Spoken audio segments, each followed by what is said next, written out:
Quality और consistent performance के लिए सिर्फ सिल्वर पंप्स एंड मोटर्स, नाम याद रखना।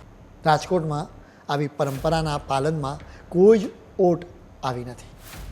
અહીં મોડર્ન રાસની ઝાકમઝાળ વચ્ચે આજે પણ પ્રાચીન ગરબાનું મહત્ત્વ પણ યથાવત રહ્યું છે. રાજકોટના મવડી ચોક ખાતે થતો સળગતી ઈંઢોણીનો રાસ શહેરીજનોમાં આકર્ષણનું કેન્દ્ર છે. શ્રી બજરંગ ગરબી મંડળ દ્વારા છેલ્લા 16 વર્ષથી આ રાસનું આયોજન કરવામાં આવી રહ્યું છે.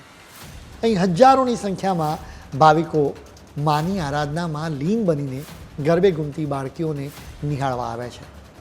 આ રાસની વિશેષતા એ છે કે એમાં માત્ર 6 બાળકી પોતાના માથે સળગતી ઈંઢોણી મૂકીને ગરબે ઘૂમે છે.